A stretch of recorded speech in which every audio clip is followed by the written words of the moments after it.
కామారెడ్డి జిల్లా మున్సిపల్ పరిధిలో ప్రభుత్వ సలహాదారు మహమ్మద్ అలీ షబీర్ ఆదేశాల మేరకు రాజ్యాంగ పరిరక్షణ పాదయాత్ర 15, 16, 17 వార్డులో జై బాపు జై భీమ్ జై సంవిధాన్ అభియాన్ కార్యక్రమాన్ని ప్రతిజ్ఞభూని వార్డులో ఇంటింటికి తిరుగుతూ ప్రజలకు వివరిస్తూ వెళుతూ ఉంటే మంచి స్పందన వస్తోందని కామారెడ్డి పట్టణ అధ్యక్షులు పండ్ల రాజు తెలిపారు. ఈ కార్యక్రమంలో బ్లాక్ కాంగ్రెస్ అధ్యక్షులు గోని శ్రీనివాస్, యువజన కాంగ్రెస్ అధ్యక్షులు గుడుకుల శ్రీనివాస్, మాజీ కౌన్సిలర్లు రాము, కార్యకర్తలు పాల్గొన్నారు.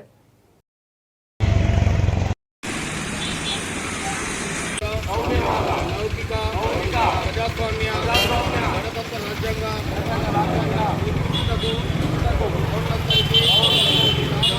సామాజిక ఆర్థిక రాజకీయ న్యాయాన్ని భావము భావప్రకటనను విశ్వాసము ధర్మము ఆరాధనతో కూడిన స్వేచ్ఛ స్వతంత్రాలను అంతస్తులోను అవకాశంలోను సమానత్వమును చేకూర్చుటకు అందరిలో వ్యక్తి గౌరవాన్ని దేశ సమగ్రతను తప్పక తీసుకొచ్చే పౌరత్వాన్ని పెంపొందించుటకు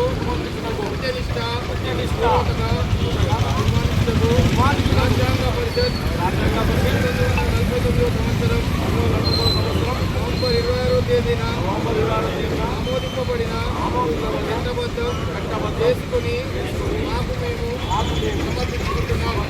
జై భీమ్, జై బాపు. చూపిస్తున్నారు.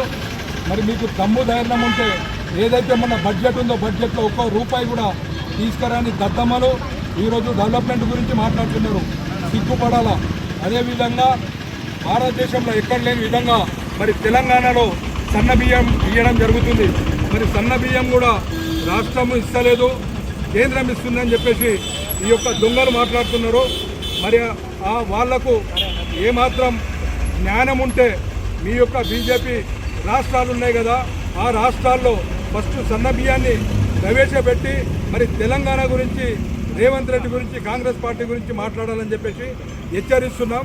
ఖబర్దార్, ఇంకోసారి కాంగ్రెస్ ప్రభుత్వం మీద ఏమాత్రం అవాకు చవకులు చేసినట్లయితే బిడ్డ ఊర్లలో తిరగనీయం బీజేపీ నాయకులని చెప్పి హెచ్చరిస్తున్నాం. జై కాంగ్రెస్.